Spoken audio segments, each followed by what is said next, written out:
Yeah, I'm Ken Rutter. I live in Carmen. I am a real estate investor. I farm. I'm a curling coach. I'm a curling umpire, and I'm just a lover of life and a supporter of people. Okay, that's I've been farming for 48 years, and so I've had farmland for that long, and I've had a lifelong passion about real estate.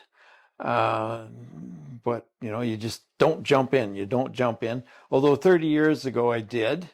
I ended up in a hotel development, one of 250 shares in a Grand Forks Hotel.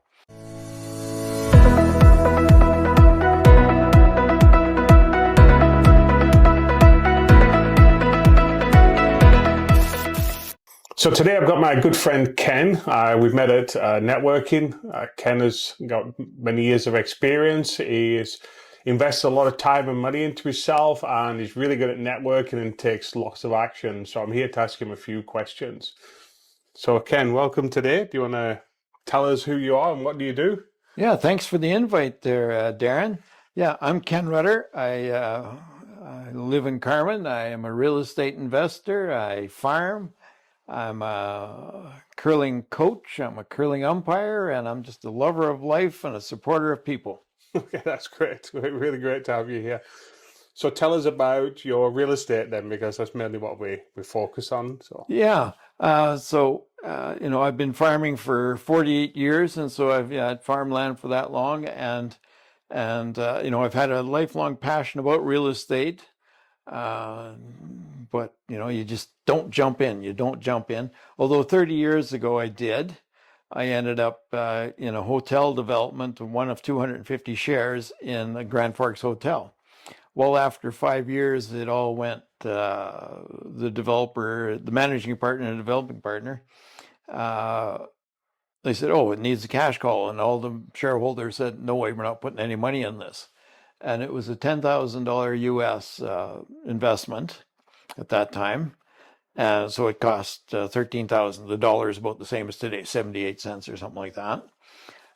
So it got it built, and when it was first built, it was the start of GST. And so it's 2 hours from Winnipeg. So everybody's just going to, and by that time, the dollar had changed from 78 cents to $1.01. We were ahead. So everybody from Winnipeg was just going down to Grand Forks, no GST. The dollar was more than a dollar. But after 5 years, the dollar went back to 78 cents. And we were the second hotel around the Columbia Mall. All of a sudden, it was a great idea. Now there's five of them. And so occupancy, when it was 89%, is down to 52%. So everybody sold, and they said, "Okay, we'll take it off your hands for 10 cents on the dollar." So I got $1,000 back. wow. The lesson was at that time, this would be late 80s, early 90s, houses in Carmen were 40, 60, or $80,000. I should have took my $13,000 and bought a $40,000 house. And then, I should have been a real estate tycoon for the last 30 years. But anyway, Yeah. but there's a lesson, you know. Even when I'm coaching curling, there's two outcomes to a game: you win or you learn. There's always those two outcomes. Yeah, I like that. Yeah, Yeah. and even I was at an event last night, just a networking event, and the speaker said, "Yeah, every time," he said, I did a project, he said, I always learned," and he said, "and I took that learning to the next project."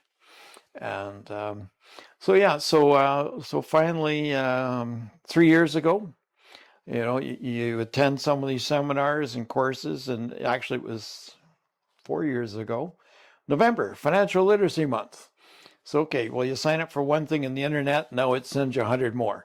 And I can't say no, so I bought courses and this and that and a whole bunch of other things and Zoom things, and you're going to events and you're belonging to this and you're networking and so finally, hey, there's some property, and okay, so you finally, actually the very first property I found, I eventually said no to it. It wasn't going to work. The numbers, it was only 13 years old, but it was falling apart, and there was mold, and it was wet inside, and it was half occupied, and there's power in saying no. Like, know your numbers, no, hey, this isn't going to work. And then I'm going for the mail in town in Carmen one day on a Wednesday, and hey, there's a for sale sign. I don't know whether it's one unit out of four or the whole unit or whatever. get a hold of a real estate guy at midnight, and he gets back to me at 7 in the morning and says, hey, actually, the guy has 3 properties for sale. So we look at all 3 and end up buying 2 of them. A 4-plex apartment building that is 3 stories high, and if it was Winnipeg, it'd be an 8 or a 12-plex. But where it is, it's a 4-plex. Yeah. And then there was a house with 2 basement suites. I bought that. And when I was just rearranging just some money for the deposit, I was at the bank and I was just going to switch some money through the ATM. And I thought, if I do all the 15,000, then it's going to go over limit and the interest, And so I canceled that. Talked to the gal inside, the service rep, and said, well, just do 14.5, 14.8, leave you a little bit of room for. Oh, is that the property in town that's got water issues and mold in the crawl space? Oh, jeepers, 2 hours before I just signed an offer, eh? But luckily, the guy was wanting to sell all 3 together. And luckily, I'd only bid about 92%, so I let that one go, and I ended up buying the other 2. So that was 3 years ago. 2 years ago, I ended up buying 2 single houses, 100-year-old houses up in Verdun, and they were cheap. You go to some of these events and, hey, buy a pre-construction condo in Toronto, and it's got a 100% travel score, and in 9 minutes you take the subway to the airport and all this other stuff. And hey, if you buy a 2-bed or a 3-bed, you can get an $80,000 parking spot. I say for $80,000, I can buy the parking spot, the garage, the house, the garage, and everything. Yeah. I'm not waiting 2.5 years for it built. Sure, it's never going up to $100,000, but it's cash flowing day one. What they're trying to do in Toronto is sell it for, make $150,000 in the next 3 years. Yeah. Now, when the interest rate's gone up, a lot of those people are upside down.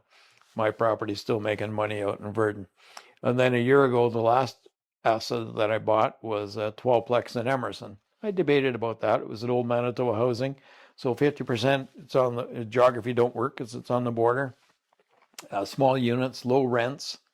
I did a vendor take back and a private lending for, and even an extra 50,000 for the lawyer fees. Like I put zero money. All my properties I bought, 0 money down. All of them, because they're all been backstopped with my equity I've got in the farmland, So a lot of people don't have that opportunity, but I do. So I've got, a quarter section of dirt sitting there making a crop. Now I leverage that equity to buy other properties. Dealing with the credit unions, the banks wouldn't deal with me. I farm, so I don't make enough money to, that they wouldn't finance because anything. You're asset rich. I'm land rich, cash poor. I got no savings. I got no. It's all tied up in the land. But if you can use the assets that are paid for, leverage that money, buy some properties, and okay. Right now, I've just done the first 4 properties. It's $2,500 a month mortgage pay down, $30,000 a year just mortgage pay down. Yeah. That's going to go to my kids someday, and they'll pay my estate taxes because I'll have no cash. But anyway. Yeah. Well, you cash it out tax free. You refinance something like that. So that's, and I'm still working at, it's been over a year now getting this last property refinanced. It happened to be on Mother's Day. A guy was over high and he set the place on fire and smashed windows, and still dealing with the insurance company 6 months later. Not really the insurance company, the guy who's supposed to be doing the renovation. He's just dragging his butt and he's not getting it done. And 2 months ago, he said, oh yeah, we'll have a window there in 2 weeks. So I still got a smashed window in 6 months, which doesn't do my credibility any good and curb appeal on the building, but especially it is what it is. You want everybody to be happy in the building. Yeah. So because I'm still working on getting that, and actually our friend Dakota, he's going to help me get it to CMHC. Okay, great. He said I've gone to these networking events, and hey, Ken, how you doing? I said, oh, I'm upside down. So then a week later, he gets a hold of me. How are you doing?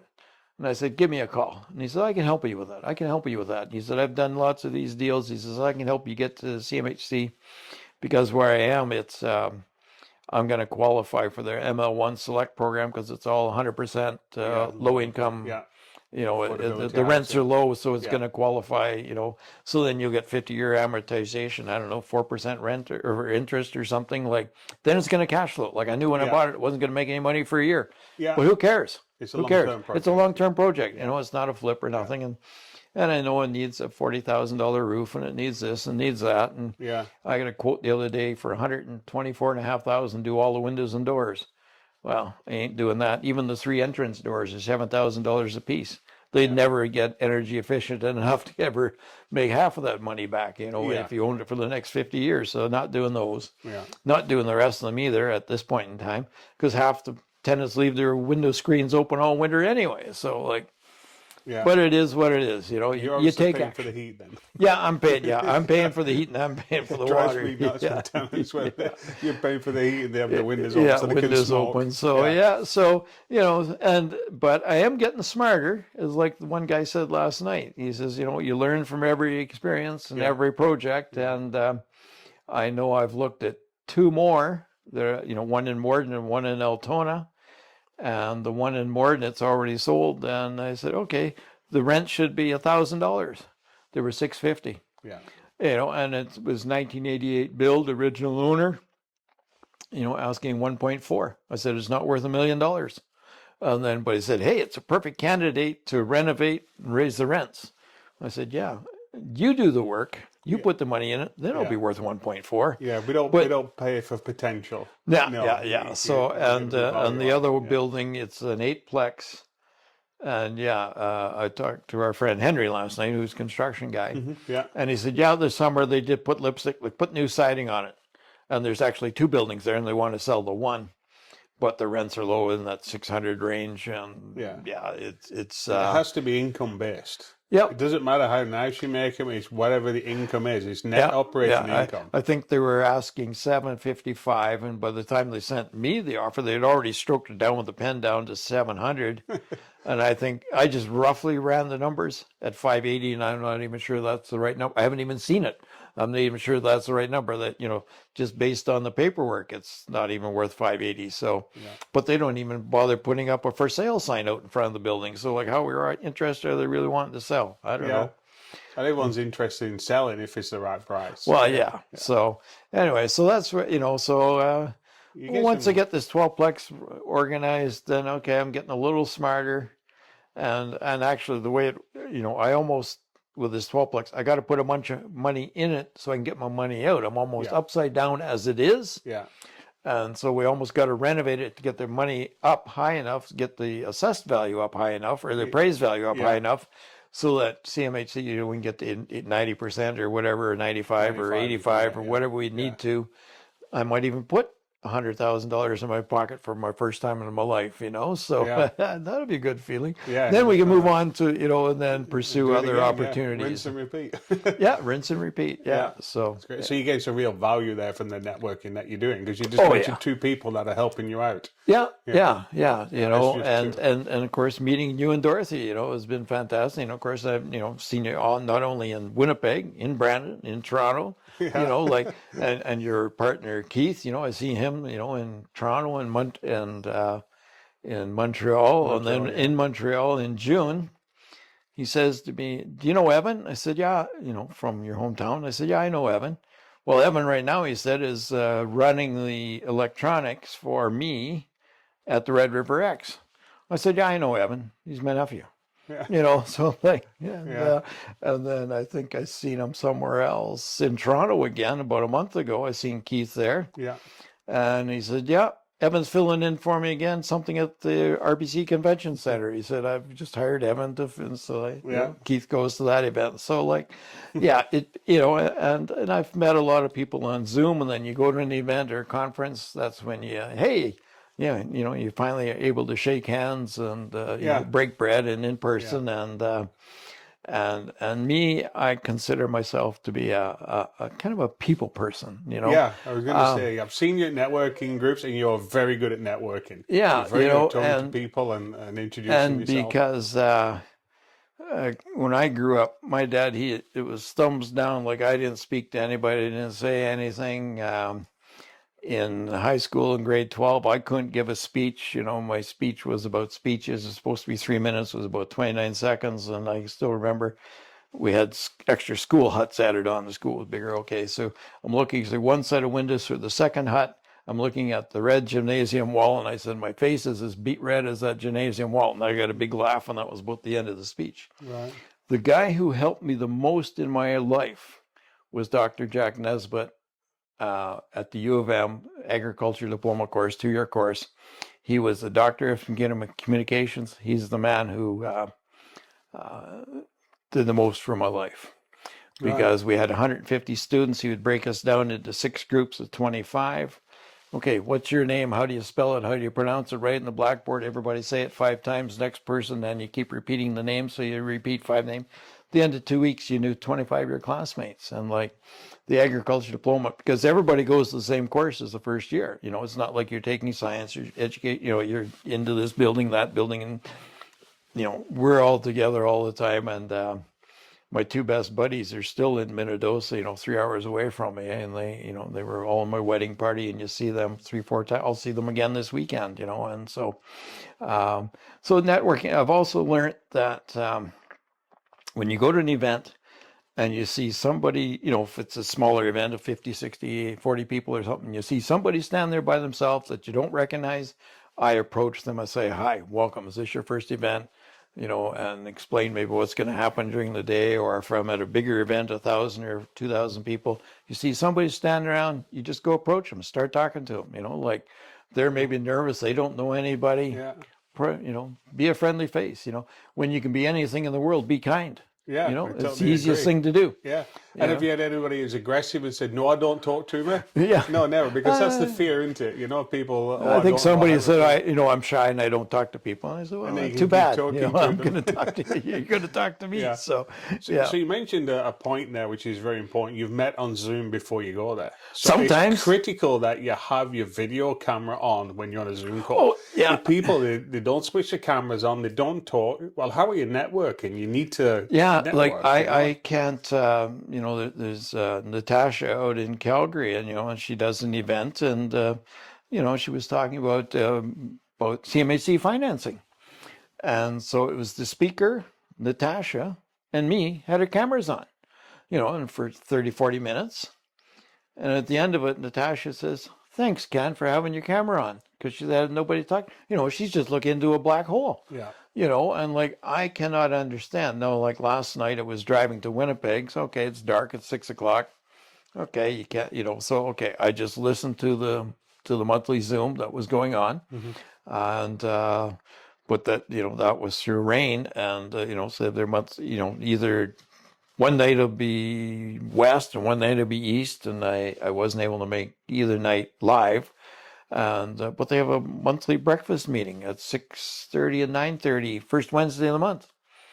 I've only missed once because I forgot about it, you know. But yeah, and you go, you know, and say, "Hey, Ken, how you doing?" You know, and People do get to know you. people get to know you know, and it's credibility. Like this is a people business. Yeah, it is credibility. This is a You're people absolutely business. right, It's not a money business. It's a people. But you Yeah. look after the people, the money will look after you. Absolutely, yeah. Totally Yeah. agree with that. Yeah. Yeah, you know, and I haven't made any money yet, but you know, But I've certainly, you keep buying assets.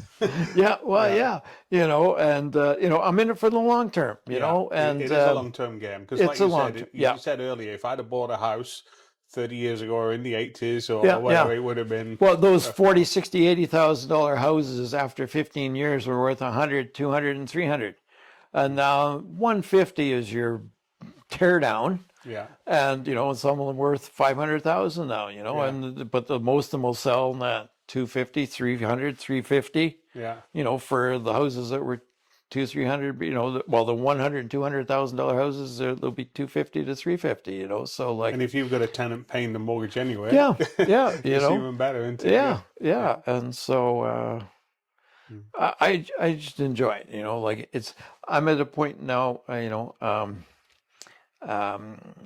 29 years ago, my brother-in-law, he crashed a spray plane, crop duster. 20 years ago, our 4th child never came home from the hospital. He had Downs and got an infection. So, you know, after 2 weeks, he passed away. Oh, no. 6 years ago, my wife passed away at 55 due to a kidney infection of all things. Wow. You know, it went septic, you know, in over about 4 or 5 days. So like, so I know what pain and suffering is. Yeah. And, you know, so I'm here to serve people. And, you know, through real estate, and also through the curling world. All 3 of my kids were competitive junior curlers. 2 of them still curl. I got into umpiring because it's a way to serve. Yeah. And then I got into coaching as well. And I'm no technical coach for curling. I haven't curled for 40 years, but I understand the game, because you used to sit there and you'd have a coach for your kids. And so you'd ask them, hey, why'd you make that call? Why, what do they, they just tell you, you absorb and you learn. Yeah. And but I consider myself to be I've learned by going to conferences and stuff that I'm a left brainer. I'm an analytical. I'm not a right brainer. I'm not creative. You give me the numbers. Actually, in high school, I'd win the grade 12 math award. At 90%, but my English mark would be 52. So like I'm at the bottom of the barrel there. I'm a numbers guy. Yeah. And And so you work on your strengths. Yeah.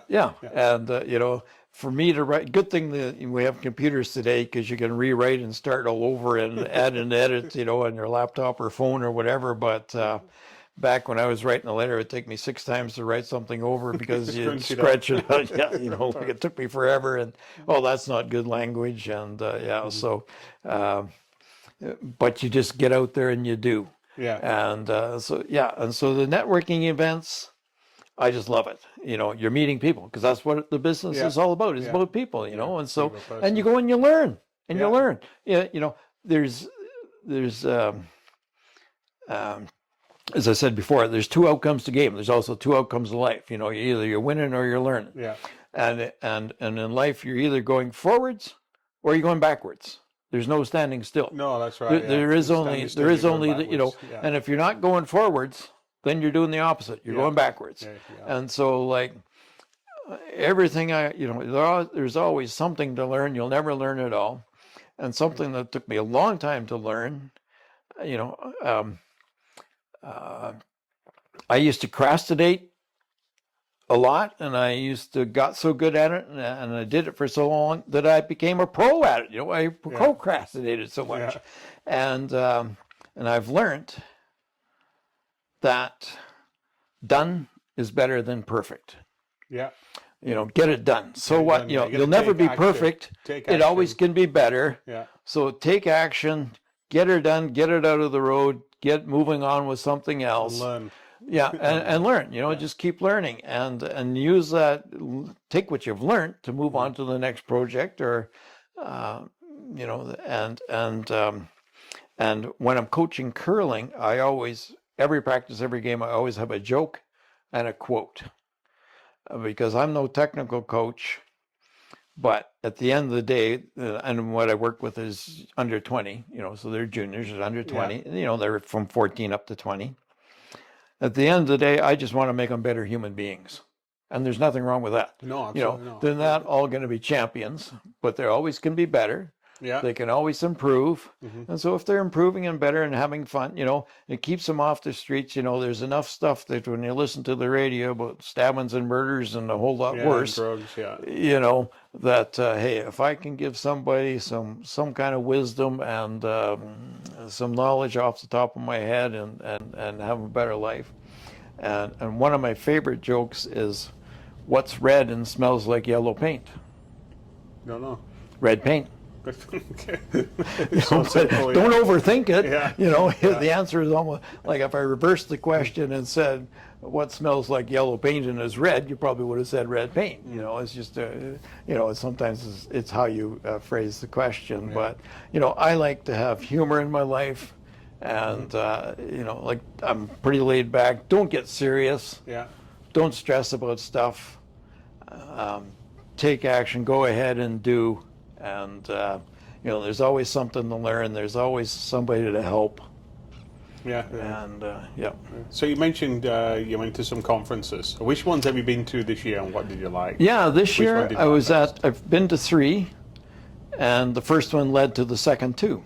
Right. So I was in May. I went to the multifamily conference in Toronto, multifamily 2024. I went last year as 23 as well. I didn't go in 22. So, okay, you just get farming wrapped up, and okay, where you go? It's 3-day conference. Yeah. And they got 2,000 people there, and lots of Yeah. speakers, and and I know you've been there both years, you and Dorothy. Yeah. And and different people, and some you see, and I think this year, I don't know, there might have been 20 from us from Manitoba, might have been there, something Quite like a few, that. yeah. Quite a few, Meeting people, which was great. Because you see them at one networking event, and you see them yeah, in and so then and they got lots of speakers, and of course everybody's trying to sell their program, and and so I did buy a couple of them. One was JT Fox, and I know you bought it as well. You went to Toronto. I went a couple weeks later. I went to Montreal. Yeah. And for that the guy, event, yes, because he was one of the speakers there, and that guy, he's so polished and he's so busy. He owns 76 businesses in the world, and he does coaching, and he doesn't run any of the business. He just hires people. Yeah. He just knows what the numbers are. Okay, I can buy that business. Yeah. And he's got a big conference coming up in a week or two in Vegas, and but he scheduled his time by the 5 minutes. And I know when I saw him in Montreal, he flew back from Australia. He was there for 3 days, and back to Australia again. Yeah. And he's He just did the all same over for the world. Toronto. We went to see him in Toronto. It was the same thing. And so there was lots of things to learn from there. I just it was $99. It was a no-brainer. And giving the money to charity as well. Yeah, and he was giving the money away. Yeah. And so why wouldn't you go? Your airfare is $200, the hotel's $800. That's the most expensive part of it. And so then I phoned one of my wife's. My wife was adopted, and when she was I think 35, she found some of these relatives.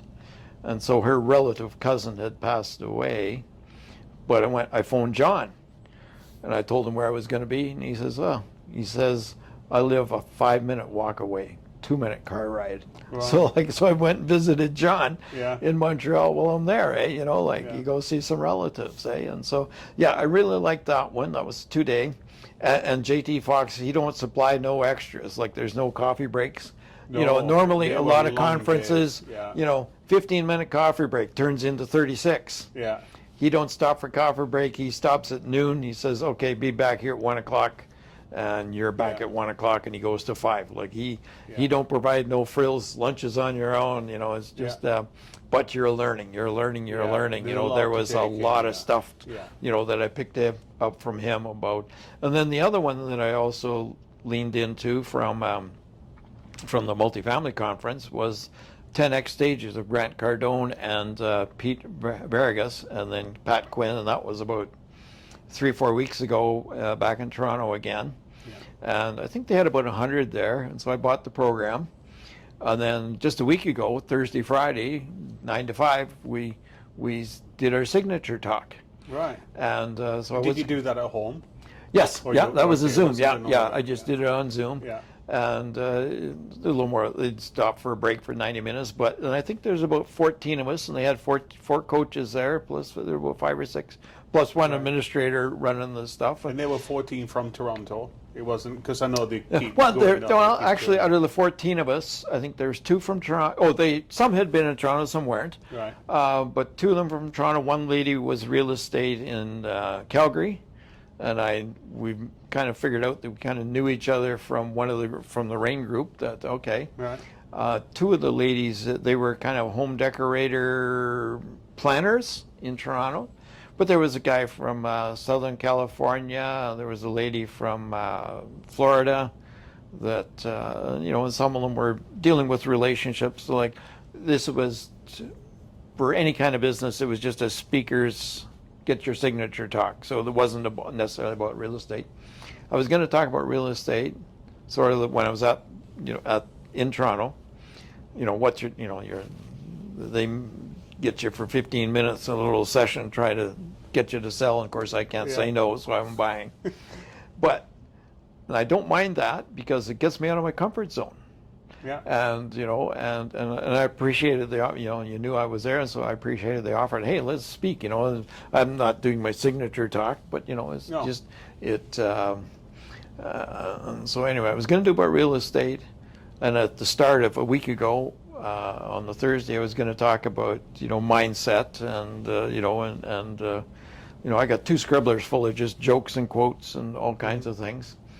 But at the end of the day, okay, I'm going to talk about procrastination because there are a lot of people that, How to overcome it. yeah, Obviously, yeah, how to overcome it, Yeah, yeah, because you overcome it have, and yeah. help, yeah, and and that's where I really learned done is better than perfect. Yeah. So would you say overcoming procrastination has changed your life? Oh yes, yeah, well, yeah, I'd be backwards doing nothing, Yeah. and I still struggle with it at times, at least, but I'm aware of it. Yeah. The first thing. Oh, yeah. Years ago, I joined Procrastinators Anonymous. They still haven't had their first meeting. Oh. It's coming up soon, is it? Yeah, yeah. So anyway, that's where I like to use humor. But there's probably a lot of people who struggle with it, and they said, "Hey, great topic," and like, and they had 4 or 5 coaches there, and Pat was leading it, hosting it, and what they would do is we would split into a breakout room with 3 people and a coach, and so everybody would practice their intro. Actually, in a signature talk, there was just piles of things to learn. I was never in 4-H. I never learned, like in 4-H, you would learn a lot about doing speeches. But they said in a signature talk, you would have a 5-minute heart. Then you do your head part, which could be 20 to 30 minutes. You would do your offer, which could be less than 5 minutes, could be a minute or 2. And then you'd finish, if you got the time, with another heart story, which could tie into your original story, Yeah. or it could tie in. But they said, To help with the pitch. yeah, Yeah. they said what you want to do in the first 5 minutes, here was an interesting number. In the first 5 minutes of any speech, 50% of your crowd has already decided whether they're buying your program or not. Yeah.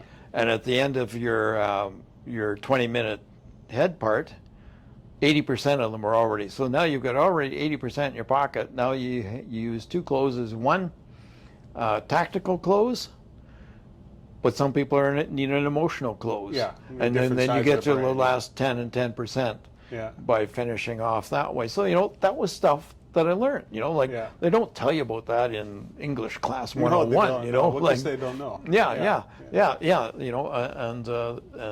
and about real estate, what you don't know is you don't know. Like you don't know what you don't know. Yeah, that's why you need the education. Yeah. And so you go to these events, and and I just love meeting people.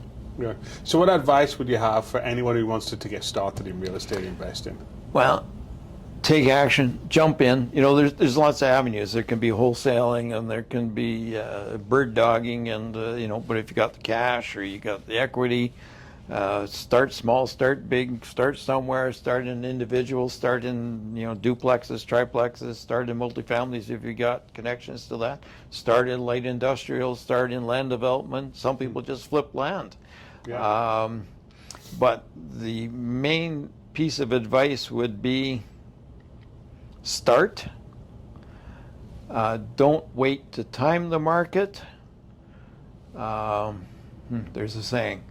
Got time the market is time in the market. Well, yes. Don't try to time the market. Don't wait for the market. I'm still screwing it up. Don't wait to buy real estate. Buy real estate and wait. Right. Yeah. Yeah, that's the way it is. I knew I'd eventually get it. Yeah. Don't wait to buy real estate. Like, don't wait for interest rates to be down. Yeah. The problem that's going to happen as soon as interest rates go down, the price of houses go up. Yeah, it does. Yeah. What you want to do now is buy when the interest rates are high, and if you can break even or make money when you're paying the higher interest rate, interest rates go down, your asset's going to go up, your cash flow is going to go up. You get a double win. Yeah. Because as soon as interest rates come down, well, then everybody's going to jump into the market, and you're no further ahead. So buy now, buy real estate. Don't time the market. Don't wait to buy real estate. Buy real estate and wait. Yeah. Because, as I said, when I first started buying farmland 48 years ago, something like that, it's gone up 22 times. Most of that's in the last 10 years. But what would start out being valued at $80,000, you can stick a 1.6 million in front of that 80. Wow. So like that was just time in the market, Yeah. and so I've used that kind of equity with my farmland to backstop other properties. Cash flow in real estate. Yeah, cash flow, and so I've got this dirt that's sitting there and producing a crop. Yeah. Now I leverage that dirt to generate cash flow, Yeah. capital appreciation, mortgage buy down. On the other side, now whether it's made money or not, but at least, certainly the mortgage buy down is certainly taking care of anything. Yeah. You do $100 worth of renovations and or $1,000 or $10,000, maybe needs flooring or paint and needs appliances or a furnace or add something, and whatever it might be. Well, at $100 a month is a long time paying some of that stuff off. What I really need to do is do a couple flips to generate some cash to pay for all my renovations and all my buy and holds. And almost did one this summer, but I just didn't have the cash flow right at hand to grab that opportunity. But I could certainly see there was one that 100-year-old building, character building. It had new siding, new tin roof. Needed some of it in the inside had been ripped apart. It needed new kitchen, flooring, siding. Needed a bathroom moved from one corner to another corner, and it needed a bathroom and some bedroom work upstairs. The windows had been done, although you could see where this was staining down the walls. So okay, something wasn't just quite right.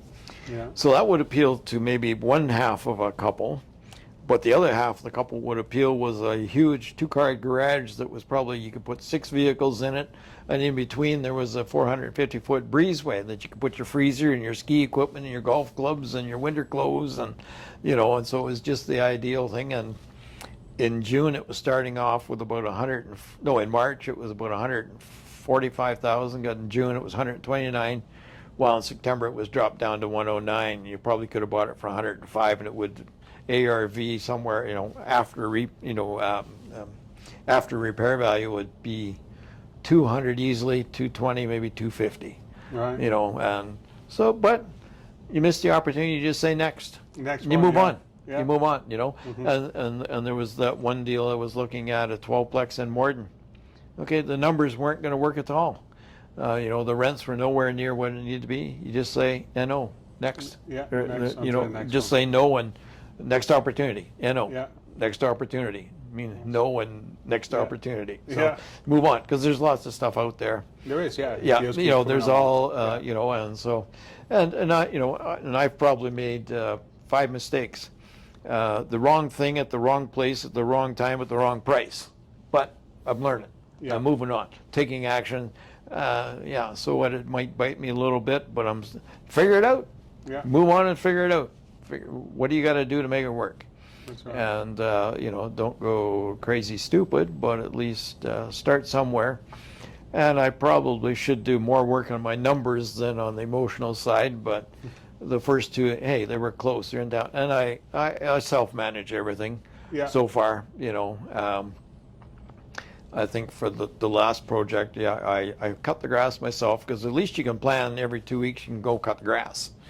When it's snow and it's an hour and 5 minutes away, well, that could be twice a week, so, or 2 days in a row. So, Yeah. plus I got my own snow to deal with. So, and that's a commercial thing, and you have to have, you can't just hire the neighborhood kid down the street, because on a commercial building they worry about liability for ice. Yeah, they got to and be sand. insured. So it's got to be They have to be insured. So okay, so it's just one of the expenses. And now, actually for this year, the guy's been phoning me a couple times. I haven't responded to him, but we haven't even going to get snow in November, So like, Yeah. so if I wait long enough, I'll finally might even save myself a few bucks in November. I don't know, but yeah. That's great. So if somebody wanted to chat with you more, how could they get a hold of you? Well, I guess they could either send an email, but probably get a hold of me on my phone. It's either text me or call me.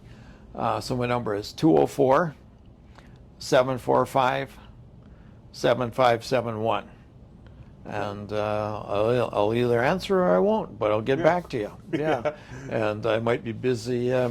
Coaching curling or something, or I might be in a conference. And Well, I'll see you at a networking event. Yeah. yeah, We'll yeah, see it you. might be at a networking event. Yeah, and I'll get back to you at midnight after it's over or something. Right. So I usually like to shut them down or go right to the end. Like, I like to arrive early, and Yeah. stay right to the end. Meet as Yeah. many people as you can, and you know, you're always seeing your friends you've already made, and then you go to meet new people. It's somebody's first time event. You welcome them, you talk to them, Yeah.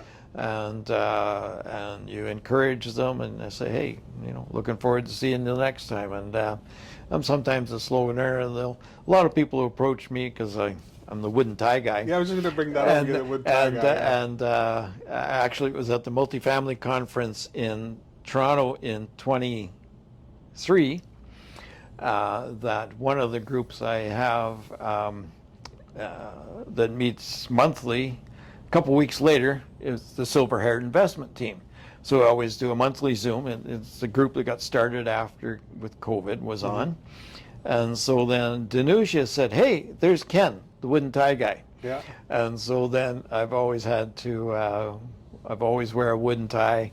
And last year at Thanksgiving, all my family were home for Thanksgiving, and my son says, aren't you going to wear your wooden tie?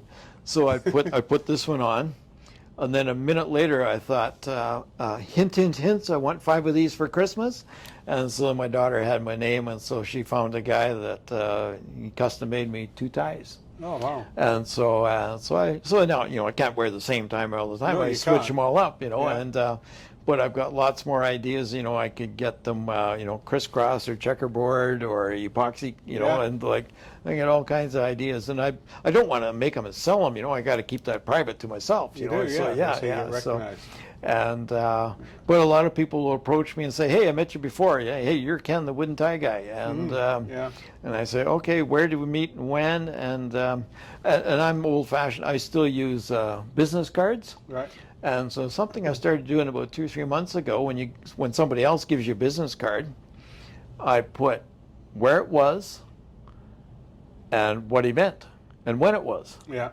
And then, okay, and then you review that, and then maybe some notes about, you know, what they're doing, or whether they've got a, you know, their very first project, or whether they got, you know, something about them, so that, you know, a lot of people use their phone contacts. Yeah, I got a phone full of stuff, but Yeah, and you forget. yeah. You know, like Yeah, you need a face. I'm old-fashioned. I'm Yeah, paper. I'm yeah. paper. I'm old school. I still do Nothing my wrong with account books old school. I do it by the black book, anyways. So, and yeah, but certainly take action, jump in, don't wait. Yeah. It's you know, in my life, in 1980 there was a drought. And so I worked for 4 months at the local feed yard. It's the only time I've ever punched a clock. And, you know, I like being an entrepreneur. You know, kids got a baseball game, so you shut the tractor down at 3 o'clock on an afternoon, you go to the baseball game. Yeah. You know, or curling game, or whatever. You know, whatever you know, you just go do your own thing. And that's, people say time is money. I say money is time. Yeah. You know, Buy your time. yeah, you can do, you know, if you've got the money, if you've made the money and you've got the assets, you can do what you want when you want. And, you know, and too many people in this world today complain that they got no money. Well, partly, you know, they spend it, you know. Yeah. There's 3 types of people in the world. People are poor because they spend their money. The middle class are middle class because they save their money, and the rich are rich because they invest their money.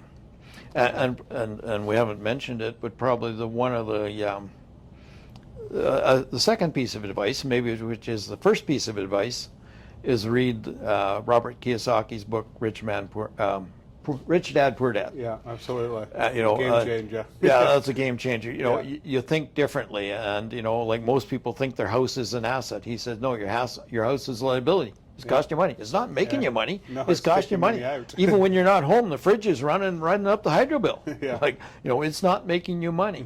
So what you want to do is have your money making money. That's when you have freedom. Yeah. Is when your money, as an investor, is making you money. Yeah. 24 hours a day. Yeah. Okay. Well, because you're the wood tie guy, I do have a gift for you. What? Right? Well, because my mum. isn't that a surprise? Yeah, my mum gave me a wooden tie for my 40th birthday, and I've been dying to give it to you because I am not going to wear it, obviously, because you Well, are the wood tie thank- guy. And I'm hoping it's not a style that you've got, but I wanted to. Yeah. Thank you, Darren. Yeah, you're welcome. Thank you, Darren. You know, You're welcome. Yeah, because I know you'll have some use out of it. Oh, Probably needs new man, oh elastic in it man, or do whatever, I but yeah. love that. Yeah. Look, yeah, well, you know, we just got to we got to fix this here right Yeah. now. Oh, you dropped your mic. Yeah. Oh, drop. Oh, yeah. Oh, okay. Leave it yeah, there. He'll pick you up. Yeah, you know, Yeah, it probably needs elastic yeah, adjusting I'll and have stuff. to But, yeah. readjust. Yeah. Well, yeah, we'll just. There you go.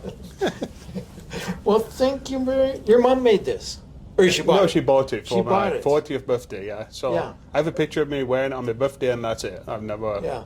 used So it would this since. come from England? I'm not so sure if she brought it over. Yeah. And I can't ask her now. She's passed. But yeah, Oh yeah. Okay. I Yeah. love it. But yeah, I it love meant a lot to me, and I'd like you to have it. So Well, I'm honored. yeah, I am honored. Thank you. It puts a smile on my face, great. you know, and yeah. Well, Yeah. I'll be able to wear this at the banquet tomorrow night. Yeah, tomorrow night, Friday Yeah. night at the curling. Great. Yeah, I'm in town for curling. Right. Yeah, I'll wear this one. Yeah. Oh wow! Hey, Yeah, it's that's good. to my collection. Well, Okay, so I really appreciate you coming on and sharing your story on how you got into real estate and love it. taking I love action it. and overcoming your procrastination Yeah. and moving on with that. Okay, so it's been a great episode with Ken here. So if you're on the fence and you procrastinate, take Ken's advice, take some action and get into Give me real a estate call. investing. Yeah, get involved. You can change your life.